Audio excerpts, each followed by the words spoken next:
Picture the scene. It's the year 1625. An Italian traveler named Pietro della Valle is making his way across the vast, windswept deserts of Mesopotamia. And amidst all that sand, he picks up this small clay tablet. Its surface is just covered in these strange wedge-shaped symbols. All around him stand the silent, broken mud brick walls of enormous cities, monuments to what was once literally the most advanced civilization on Earth. And you know, this discovery really hooks us into a profound historical truth. Civilizations almost never collapse at the exact moment they appear the weakest. Actually, it's usually the opposite. They start to fracture from within, quietly, invisibly, all while projecting this grand illusion of absolute power to the outside world. So, part 1, the illusion of permanence. Okay, let's dive into this. 5,000 years ago, nestled right there in the fertile plains between the Tigris and Euphrates rivers, the Sumerians basically laid the groundwork for human civilization. I mean, we're talking about the first true cities, the invention of writing, recorded laws, huge sprawling irrigation networks. But there's a really fascinating irony here when we look at the records they actually left behind. On one side, we have the myth of Sumer, right? The epic poetry, the advanced philosophy, the towering ziggurats we always picture. But then, look over at the reality. Most of the surviving cuneiform tablets, they aren't epic poems about gods and heroes. No, they're spreadsheets. Literally, ancient clay spreadsheets, grain inventories, tax ledgers, debt contracts. The reality of this magnificent empire was actually an ever-expanding, incredibly dense machinery of administrative bureaucracy.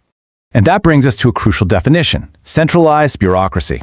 You see, for Sumer to function at all, the system became completely dependent on concentrating agricultural production, centralizing authority, and constantly expanding the labor obligations of everyday people, really just to keep the lights on.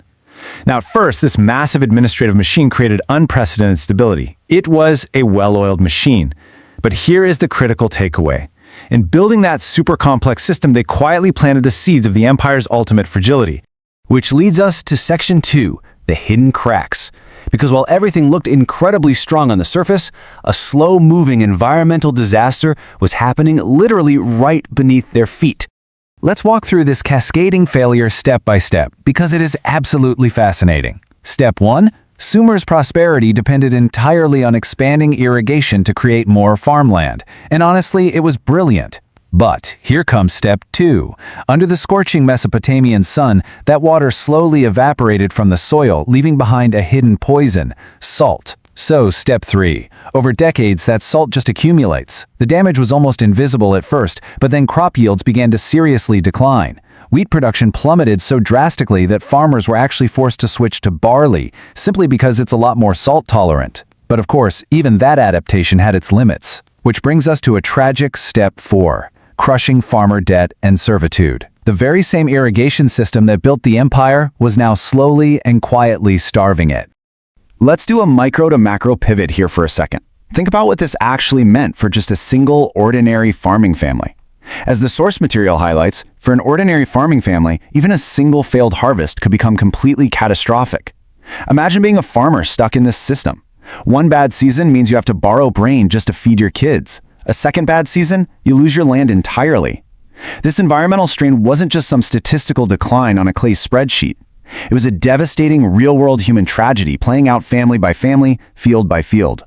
And after repeated failures, families were pushed into debt servitude, basically forms of forced labor that they had to enter into simply to survive. Now, you might be wondering, why didn't the government just step in and, ease up on the taxes? Well, it's because those administrative systems we talked about earlier had grown way too large to contract. Kings still desperately needed massive grain surpluses. Armies had to be fed. Giant temple construction projects had to keep going. The system forced these short-term demands to completely overshadow and destroy long-term resilience. The kings literally couldn't stop the machine without causing a political collapse, so they just kept it running, crushing the very farmers who built it in the first place. Section 3. The breakdown of trust. So, as you can probably guess, all this underlying environmental and economic ruin eventually boiled over into severe political stress and regional instability. Food prices skyrocketed. Cities began competing fiercely with one another. And look at the sheer scale of the elite's response.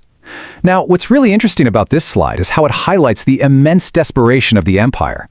As conditions deteriorated internally, the ruling system became completely defensive. The Sumerian ruler Shusen ordered the construction of a massive defensive wall intended to keep migrating groups out of the territory. Hundreds of kilometers long, it was an extraordinary undertaking. But it perfectly highlights the desperation of an empire, pouring its precious, dwindling resources into a massive external wall, while completely ignoring the internal decay that was destroying it from the inside out. Because here's the harsh truth. Walls can slow invasions. They cannot restore social cohesion. By this stage, the relationship between everyday people and the Sumerian system itself had severely eroded. Civilizations, no matter how advanced they are, do not survive on military force or grand architecture alone.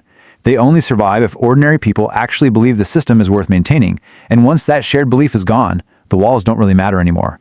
So let's look at the timeline of this collapse, because it wasn't a single cinematic explosion like you see in the movies. Not at all. It was an exhausting, gradual fragmentation. First, you have decades of environmental strain from the salt. Then, years of administrative overexpansion and crushing debt. This eventually accelerates into months of rapid regional fragmentation where local leaders just break away and political loyalty dissolves. By the time the external invasions finally came at the very end, it was already over. Sumer was entirely exhausted from within. Those invasions, they were really just the final blow to a structure that was already completely hollowed out. Which brings us to our final section, a familiar pattern. And this brilliantly illustrates how the autopsy of Sumer connects to the universal patterns of human history. It is so incredibly tempting to view Sumer as just some distant, primitive world that has absolutely nothing to do with us. But look at these specific, recurring civilizational vulnerabilities. Rising complexity, concentrated wealth, environmental strain, institutional overexpansion, and a gradual weakening of shared social trust. The tools change, sure, the technology evolves, but the underlying pressures remain exactly the same. The Roman Republic fell victim to these exact same pressures in its final centuries. So did the late imperial powers across Europe. Prosperity creates the conditions for expansion, but that very expansion quietly produces a deep structural fragility. And perhaps the most chilling realization is why the final stages of a society's decline are so incredibly difficult to recognize in real time. It's because daily life continues.